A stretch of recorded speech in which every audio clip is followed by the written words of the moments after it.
I hear you. Thank you. Oh, perfect. And then also looks like Emma just joined us. You able to hear us okay?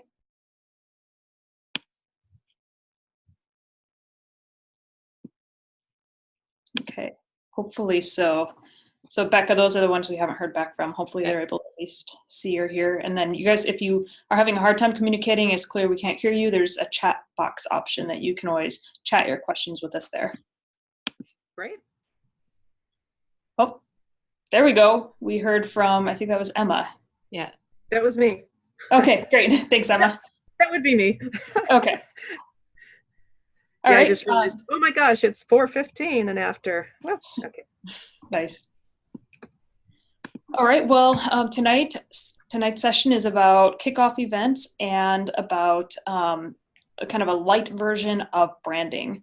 So I am not as familiar with the whole list of people here as Becca is, obviously. I'm going to try to learn from my mistakes from last time and introduce myself before the session rather than at the end of the session.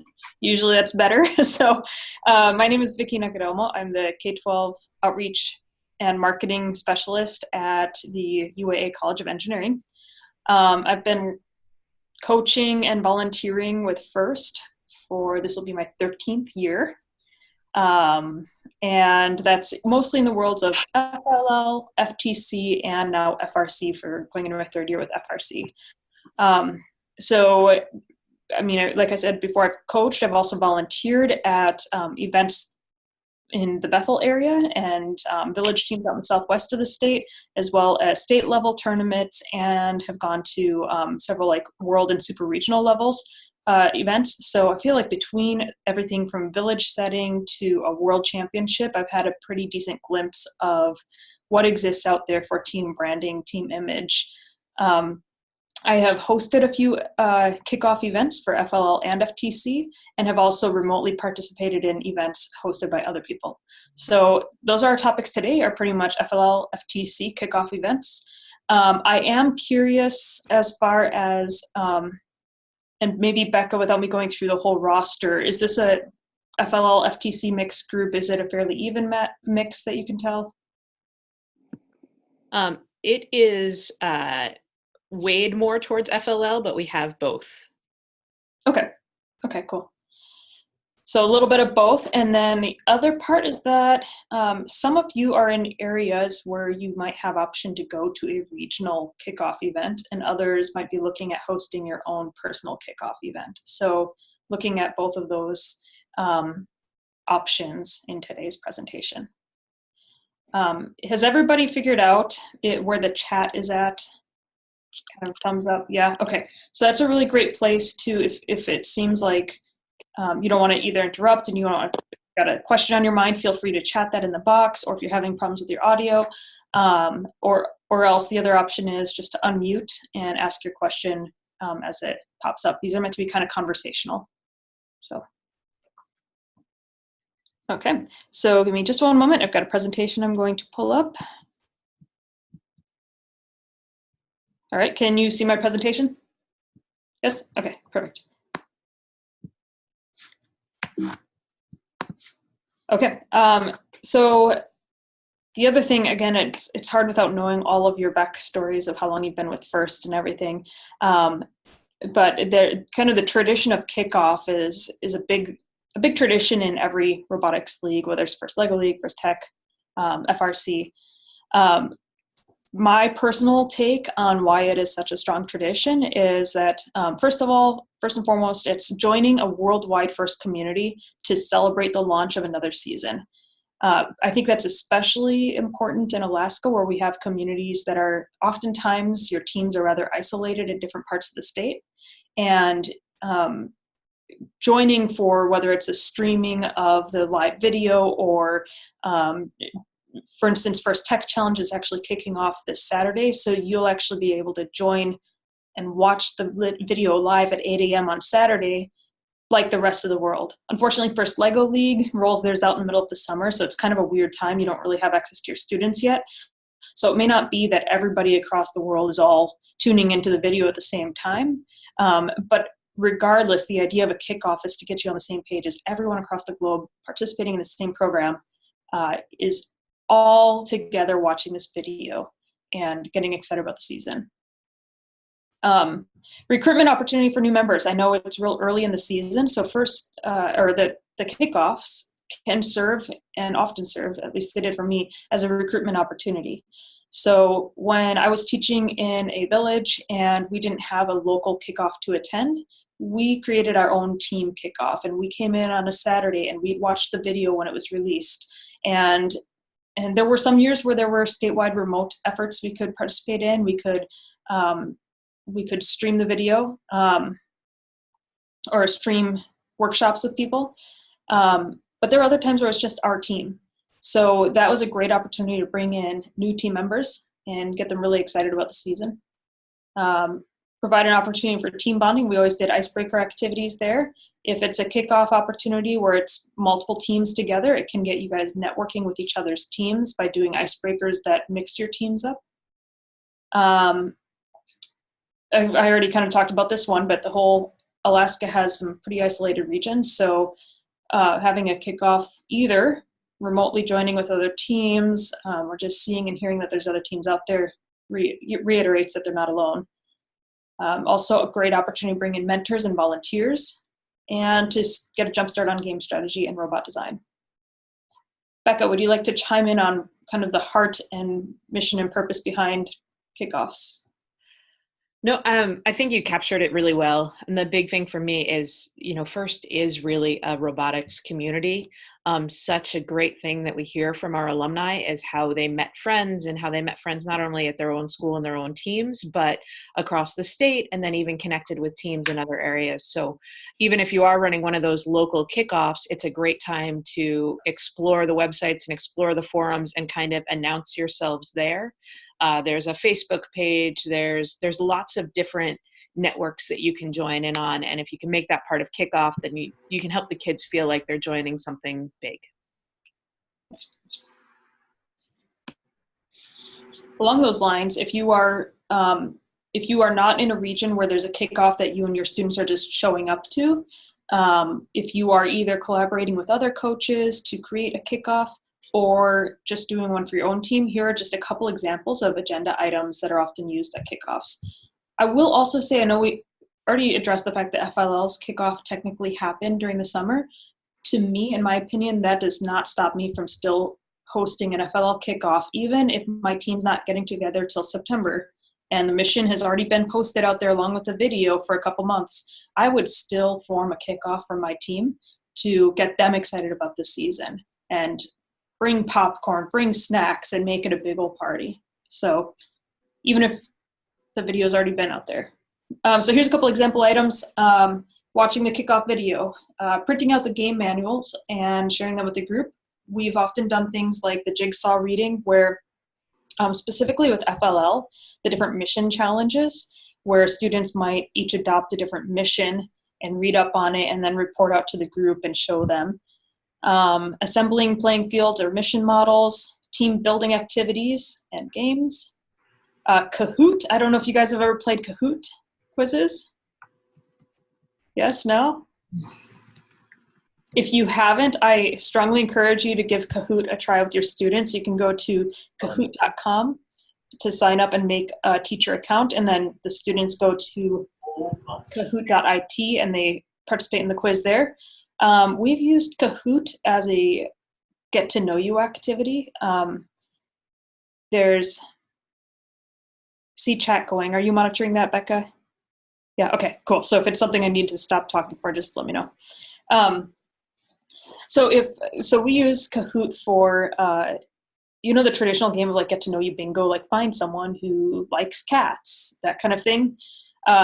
We've now used Kahoot for a couple of kickoffs, where as teams arrived, they shared at a registration desk a random fact about their team. And then we put that into a Kahoot quiz. And then teams were, as they interacted with each other, were asked to share the random fact with each other. And then at the end, we had those teams all taking a Kahoot together to try to remember something about each other's teams. You could, of course, scale that down to an individual level for individuals on your team. So that was a lot of fun. Speed dating. We are going to be trying one of these on Saturday here. It is not actual speed dating. My students came up with the idea of incorporating this, and I gave them a very strange reaction at first. So they were talking about doing, in the case of the FTC kickoff this weekend, we're hoping to get some local mentors and volunteers and alumni there, in which case we'll put them in inner circle and then an outer circle of the FTC team members. And then we're just going to establish an amount of time and have them rotate, share 30 seconds about their expertise, and then allow 30 seconds of question asking, and then for the other person the same, and then rotate. So that's a nice way to either pass on knowledge from veteran FTC folks to newbies, or volunteer staff to FTC kids.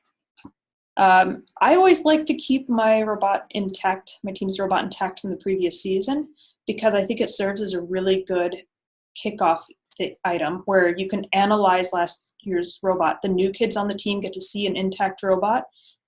They get to ask the returning students why they designed things a certain way that they did. It helps them conceptualize what actually they're trying to build.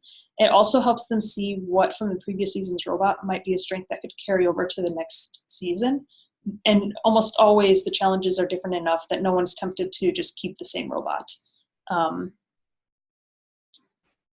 Let's see, game strategy. We always have people walking around acting like they're human robots. So we might have them like do an activity where you say walk forward, and then the human robot takes off walking forward and starts banging into the wall because the students never specified how far to walk forward, either a number of steps or a number of seconds. It helps introduce the idea of programming and having to be specific with details and encouraging the use of sensors.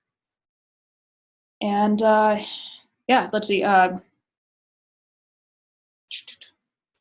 Beginning research, establishing team brand, which we're going to go a little more in depth with, and then doing giveaways. Becca, any other examples of agenda items often included? You're muted. We have sort of, if you have a couple of teams together, it's a fun opportunity to intentionally mix up the teams. I really like to do, if I have the mission models out, it's in the first steps curriculum, but you just give them a beam and let them kind of poke around at the missions and try and see what missions they can complete just holding on to one beam. And it kind of helps them start thinking in the KISS philosophy. And then the reverse engineering is a really fun get to know you thing where you just give out like 6 of the same bricks and kids sit back to back and have to create something, and then they have to help the person behind them build the same thing. Small activities, but they're really fun. This is a great list. I mean, there's a ton of things out there. Oh, sorry, I will say one other thing. It's a great opportunity for kickoff. I think Vicki said it well, that FLL, you still want to kind of have a kickoff with your team. And it is a great time to bring in parents and other people in your school, potential mentors, the teachers in classrooms next door, and introduce them to the program also. Definitely invite an extra community. It doesn't have to be just your team. I'm reaching out to some engineering students for kickoff and engineering faculty who may not have been involved in the program before in the past, and asking them if they'd like to attend this weekend's kickoff, with the hope that them seeing students getting excited about the challenge gets them excited about volunteering, whether it's mentoring the teams that are present or volunteering at events. So kickoffs are more than just getting your individual students excited about the game. It can be, like Becca said, parents, volunteers, mentors. We have, I'm excited, the machinist from here at UAA is coming on Saturday. Yeah. All right, any questions about kickoff? Because the next slides start getting into branding light. Any questions about kickoff? I'm gonna throw out, just for those of you, I see there are some folks in the Anchorage area that are on the call, and it's gone out, but as part of kickoff, we're doing a special volunteer kickoff this year. So there is a party at the 49th State Brewing Company in downtown Anchorage on Friday night from 5:30 to 7:30. It's another chance. It's not for kids. It's really focused on adults, but coaches, mentors, and tournament volunteers encourage people in your school. It's just a good chance to come down and enjoy some root beer and some snacks and kind of talk first with people and kick off the season from a volunteer perspective, not with your team. So total side note, but since there are some folks from Anchorage, I wanted to make sure you knew.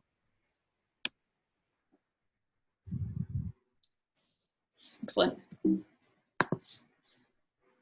right, so the second part, and I have to apologize to Sarah, you're gonna see some repeated slides. I think you're the only repeat here. But that means I expect more advanced questions from you. All right, what is branding? So a few years back, first started taking their robot construction competitions into more, I think I've witnessed it grow into more of a encouraging other aspects of, say, business. And that's real evident in encouraging more like a business plan. And the judging sessions really lend themselves to that, the ability for students to articulate themselves. But really, a sense of branding benefits your teams in a couple ways. I would say primarily making your team proud of themselves and also recognizable to others. And I don't mean that as like a arrogant way that you want to just focus on, ooh, the judges remember us, but even just at a tournament when you're looking for who's your next alliance and someone says they're the people with the purple crowns on, you know, it's very identifiable, but it also establishes a really great sense of pride in your team. Let me just see what's going on in the chat. Question in regards to renaming your team. Yeah, and actually, I'm going to bring that up too. There are, you can rename your team year to year. There are reasons you might consider not doing that. And I'll go into that on the next slide. Okay, oops. So branding. Branding allows for developing a distinctive, recognizable image for your company, product, or organization. It's more than just a logo. It includes your name, a tagline, a color scheme, and a logo. But it's not just those things either. It's a style or feeling of your materials. If you think, I always like to use Apple as an example, how the Apple store or Apple commercials just create instantly a feeling of like this clean, white, sparse, minimalistic atmosphere, right? And that is part of their style, they're part of their brand. And you can't really put a name on exactly what it is, but you just feel it right away when you walk in their stores or watch their commercials. So it's establishing a reputation connected to your brand. Oops. Okay. Here are some logos from some first teams that have been fairly recognizable over the last few years. Oh, yeah.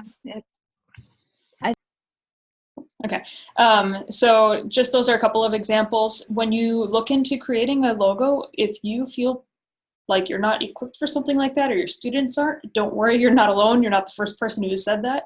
I actually used that as an opportunity to develop a community connection. One time I had the lead information officer from the local hospital come and meet with my students, and she worked with them to talk about what a brand is and then what elements they want in their brand, and then helped them create one. They came up with sketches and actually helped with the graphic design expertise she had. It's also, there was another time that we reached out to a similar position at the school district. So that's opportunities to get assistance there. I would say the simpler but recognizable, the better. Because, you know, once you shrink it down, the details will start getting a little blurry. But having a brand like this is helpful because you can put it on your team t-shirts, you can put it on your pit at competitions. For those of you who haven't been there yet, that's really just your designated space as a team to work on your robot in between matches, put up display boards about your team, all those good things. So, you know, if you wanted to have a banner across there, or even just have your trifold boards with your logo on it, it's a really great way to tie together your brand. Here is just a couple of pictures I grabbed of teams showcasing their brand. So you can see the, I'm not sure if my mouse shows up on your screen or not, but the Sun Chasers are in the top right. They came up with the gear, half sun logo and decided to, since they were from a Yupik region, to embrace Gus Bucks as their team shirts. So they had the logo sewn onto there. You have here the Nerds of the North with their banner and their color scheme with the snowman there, and their t-shirts again embracing the same color scheme. Over here you have the Bazinga Bots, who had their little mascot of Sheldon there, and embraced the red with the bow tie and capes. There was no question as to who they were when you were ever looking for them at a tournament. Bottom right, we have Team Indecision, who really didn't have a consistent team brand, but I will say that what they did when they made it to Worlds one year, they decided, since they were going outside of the state of Alaska, they wanted to embrace their cultural identity as their image, as the team's image. So they actually decided at that point, kind of an interesting decision, to step away from their team's identity of the bright pink and green branding that they had when we were here in state, and instead embrace the Gus Bucks for headdresses. And they had their bilugoks, the boots, on too. So. So here gets into the answer to legacy teams. So at events, the reason for branding at events makes you recognizable, identifiable, people can chase you down easily. You're memorable to the judges.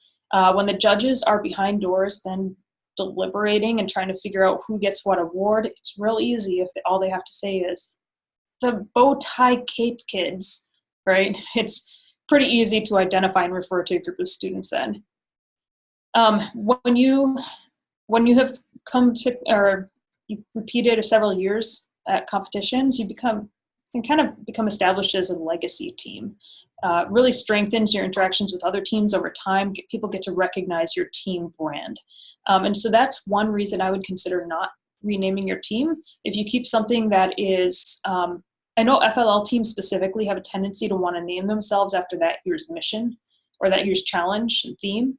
But in my opinion, there is so much strength to be had in adopting some team name specific to your group of students, what they want, and let that remain the same and develop a sense of legacy. And again, coaches, teams, judges, you're going to really start to have an established sense of identity among the first community in Alaska. That really worked great for my Sun Chasers. They had a couple of really strong years, and when we came back the following year, people were like, oh, the Sun Chasers, even though sometimes they were like all new kids, but oh, the Sun Chasers. It really worked nicely to get them in with the other teams to be able to interact with and ask questions, and social media accounts, liking and commenting and interacting. I will say that there was a year that we chose as a team not to carry over the same team name. And that was because things went fairly negatively, and it wasn't a decision based on being poor losers, but more so of we felt as if, and the students felt as if, perhaps some dynamics of the team interactions with other teams were damaging to their reputation. An individual who didn't quite understand the first core values. And so there was a decision from the team at that point to rebrand. So, and that wasn't the Sun Chasers, that was a different team. So, there are reasons at times to consider rebranding, to separate yourself from a previous chapter or season, or if you started out with a team name that was specific to a season and you want to move to something that can carry season to season now and establish a legacy, that might be another reason to consider. And then during the season, it's really great to establish presence for potential sponsors for the same reason of being recognizable. If you're a name that they already know, went to state or went to this competition, and 3 years down the road, you're still going by the same name, they recognize you as being a program that follows through. Good community support, networking with other teams, and it allows you to grow into business practices like having a website, social media, Facebook, Instagram. All of that is a lot easier to do if you have one brand and one team name that you keep going. Granted, you'd probably keep the same team number, but no one really tracks a team by its number on social media. So questions about brands. Let me check all these chats that have been popping up. The chats are almost all Oh me. yes, reusing materials. Yes. What, Becca? I was just going to say the chats are almost all me, but I encourage other people to throw questions out there. Becca, you can talk. Talk.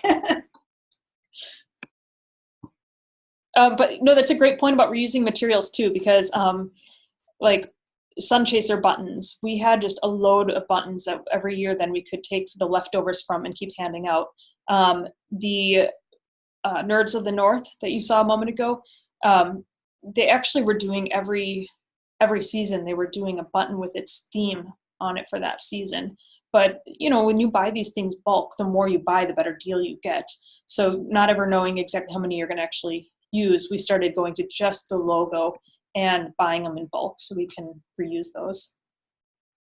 Oh, and Jerry just sent me a message here, but said you can use the same team number but change the team name, which is totally true. Like your number, if you need to change your team number, you have to like re-register as a new team through First Inspires, but you can go into that account and change the name any year. And you can, if you wanted to, take the same name and carry it over to a new number. Like all that stuff is sort of changeable. I mean, the benefits are more like why you would do one of those things or another, which I think Vicky's done a really good job of laying out the benefits of having a year. I've also seen teams have like a solid team name that adapts slightly for the challenge, almost like a byline to it, which I think if your team is really dead set on changing, but you as a coach want to guide them towards more standard branding, might be a good way to kind of introduce that. I can't think of any good examples off the top of my head, but I know the electronically overdressed senioritas did it, but I can't remember what the adaptation was. That's the only team that comes to mind. The other thought is like, for instance, the team t-shirts for FRC, we've every year let them make a new team t-shirt with a different element of that year's challenge right on the shirt, so it feels like their shirt is specific to that year's theme. So, and they often, like this last year, they added a tagline. They let the team propose a couple taglines and then vote on one. So instead of saying geared for success, which was their original kind of like tagline for the team, they went with I don't remember which one actually won. Great at branding. I think To Infinity and Beyond was one. Reach for the Stars was one. I think it was something like Race to Space. Race to Space is what they decided on, because it was a space theme that year. So I don't know what they'll end up doing this year for sort of a tagline. And then their team t-shirt has had kind of rocket ships and orbit looking swooshes around the logo and stars in the sky, and Other questions?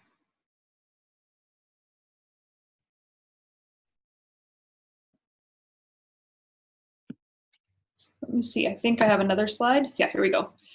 So here's some places to apply your team brand. Team t-shirts, as we talked about, as your teams are encouraged to do outreach events, highly recommend having your team wear those at outreach events, especially if you document those with pictures and throw them on either display board or binder to show to the judges.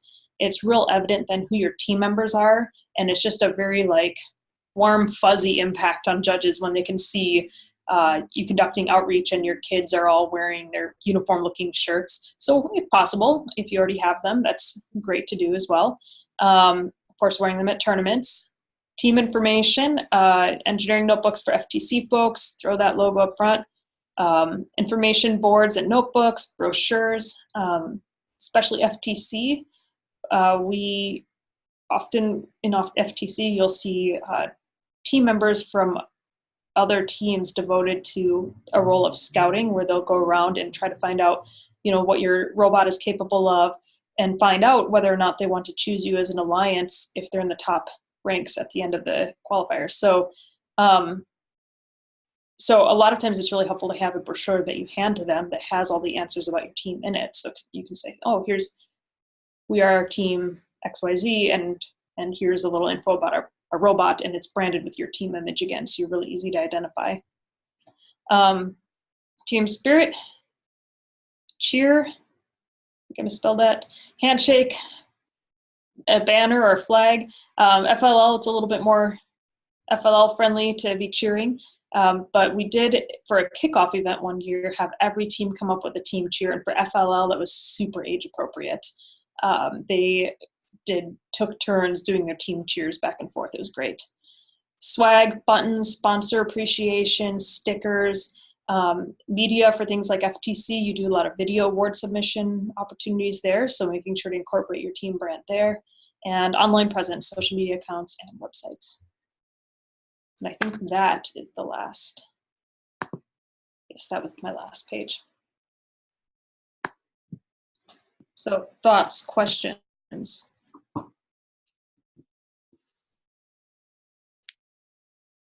So I'm trying to be quiet to let other people ask questions, but if nobody else steps up, I have questions.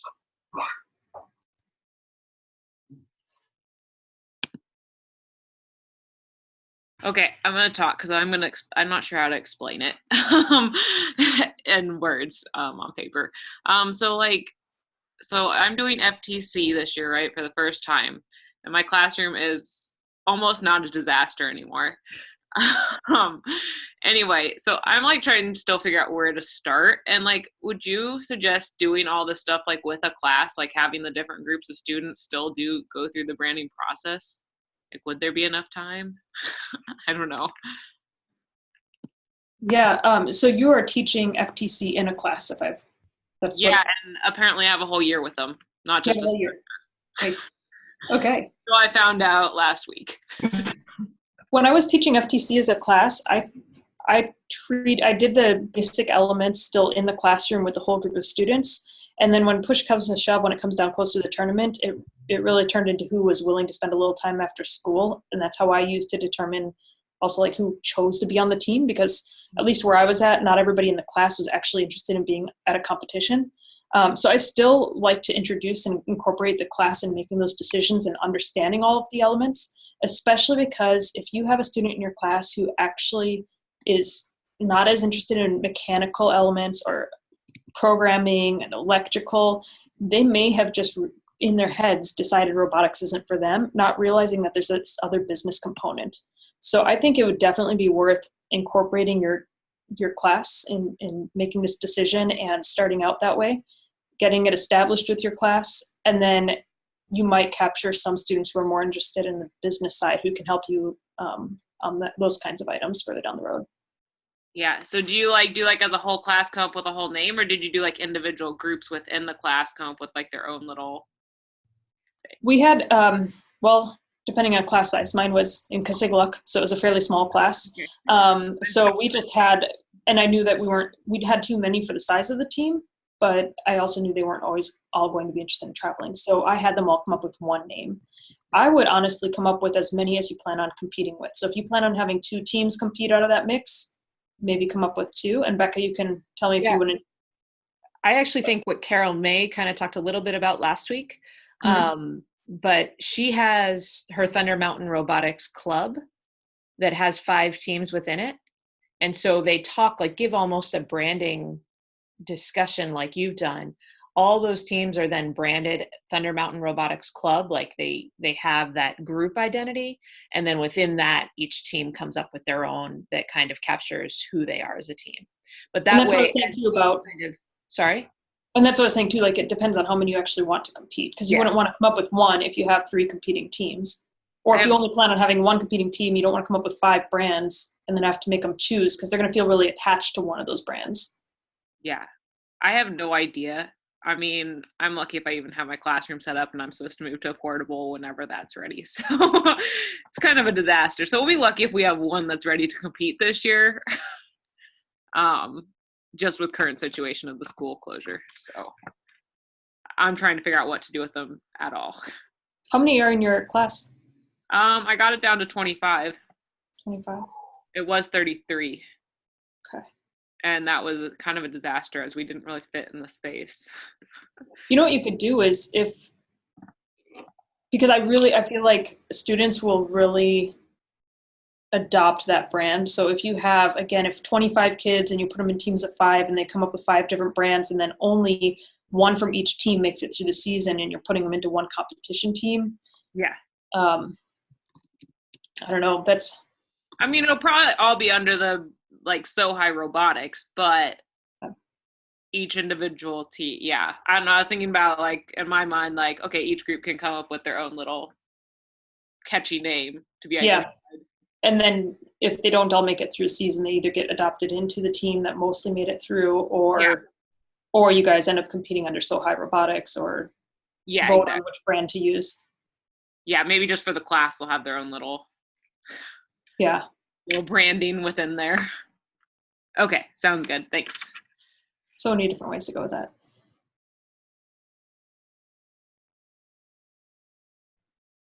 25. Yeah, that's a big class. That's what I said. And then, well, at first it was 33 and they just kept adding students. I was like, whoa, where's the end? Yeah. I didn't really get a clear answer on that. They're like, oh, well, you can try and get rid of students. So I made a sales pitch of, there's all these other classes, and I like explained like what it was. If you're not into working with other people, if all you came here for was fighting robots, you are in the wrong class. Got rid of 8 that way. Yeah, exactly. Nice.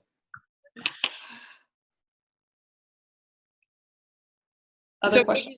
I was going to just ask about sort of your general timeline and your experience. How long does it take to get through this with teams? How much practice time would you dedicate to like getting your brand going in the beginning? Not a lot, honestly, because students will spend as much time as you let them and will take too long with it. So actually, I kind of bluffed my students with deadlines sometimes and said that it was required. That's how Team Indecision got their name, of Indecision, because I said if they didn't make up their mind by a certain date, I was going to name them. So they didn't. So I named them Team Indecision. But honestly, we spent one meeting where we introduced the concept of branding, and then depending on however frequent your meetings are, whenever we came back for our next meeting, then people have brainstormed. The idea was that they brainstormed, came up with ideas. We put all the ideas up on the board. We're allowed to talk about benefits and further idea and brainstorming off of certain topics or themes, because some people would say, oh, and this would lend itself nicely to this color scheme, or oh, and we could do this for a logo. So just kind of generating brainstorming off of the proposed themes or names. And then take it to a vote right away. I would not spend a long time on this, or it's just going to drag on, and students will spend as much time on it as you let them spend on it. So really 2 meetings, and that's not what they did during those entire 2 meetings. The choosing of a brand and a team name doesn't mean that you've fleshed out the entire brand itself yet. So I did devote the 1 meeting for having the community mentor volunteer come in to speak about what is branding in more depth and talk to them about color schemes and helping them pick out colors on a palette and stuff like that. So that was usually a full meeting. Beyond that, I never forced people to really force the team members to spend more time on it as a whole group. Just if individuals were interested in continuing with branding, like making the brochures or making the buttons or team t-shirts, they could elect to do that. But those were the things that we did that included the whole team. First, rolling out a general idea of brand, voting on the team name altogether, and then having a mentor volunteer come in to help create the logo. We did have a discussion about it once the team was kind of legacy and it was carrying over. We had a discussion about what brand is, revisit it, and kind of allow for people to talk about the benefits of keeping the brand. I never wanted it to seem like I was saying, you must keep this brand. So we still every year had a refresher conversation about, should we keep this, or is there a reason we should rebrand at this point? And always the reasons to keep it outweighed it in the case of Sun Chasers. I might even ask you to add a slide into here about that, because I think I've seen a lot of teams get caught up in that we can't decide on a name and keep it going. If you start that, like all this other branding stuff, in my experience, is great to happen throughout the season, at the end of the season, when you get closer to the tournament and there's going to be a couple kids that aren't as involved in the building the robot or programming, and they can work on branding and t-shirts. But you kind of have to have that initial name handshake, like that team building, the identity finding done right away at the beginning of the season. Don't spend too much time on it, and get it out there. Bethany, you asked the question of how soon do we need to have a team name to be known by that at competition. Tournament registration will open up in October. So I would recommend having it done by October. But realistically, we don't print up programs until the end of November. So you have till then. But don't wait till November to come up with your team name. I'd give the kids, like Vicky was saying, give them like a fake deadline. Say, when did you usually have your name done by? Us? Yeah. Oh, we had so for FTC, if we did it as a kickoff and then the next meeting, we're talking about the middle of September, we were decided. Yeah.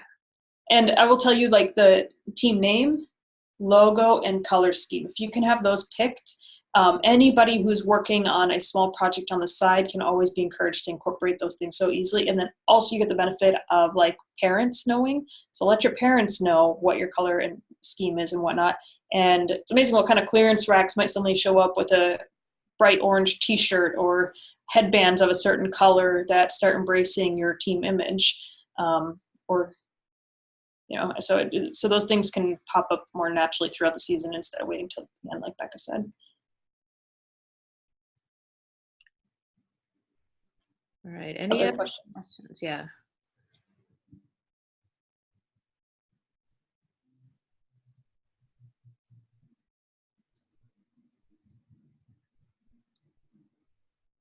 Okay. Well, I'm gonna make the call then. Vicky, thank you so much. And I will, hopefully everybody who's on here knows how to track down Vicky if you need marketing advice, because I think she's just awesome at it. You can always contact me and I will probably just redirect you to Vicky, but try to help. And I do encourage you all to keep attending these webinars, and keep in between, like during the week, if you start thinking of questions, feel free to write them down and try to show up with questions. You know, look at that list of the webinar topics and think ahead. We hope that these can become really great discussions and address what's coming up for you during the weeks at your practices with your kids. So feel free to speak up. With that plea, I'll give one more chance. Does anybody have a question? It doesn't have to be related to branding, but just about what's going on with your teams.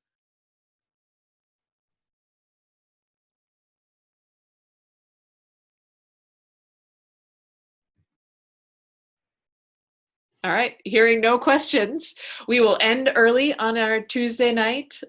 Thanks everyone for making it out, and hope to see everybody again next Tuesday. Vicky, do you have any closing words? None. Okay, thanks. Happy FTC kickoff weekend, everybody. Thank you. Bye.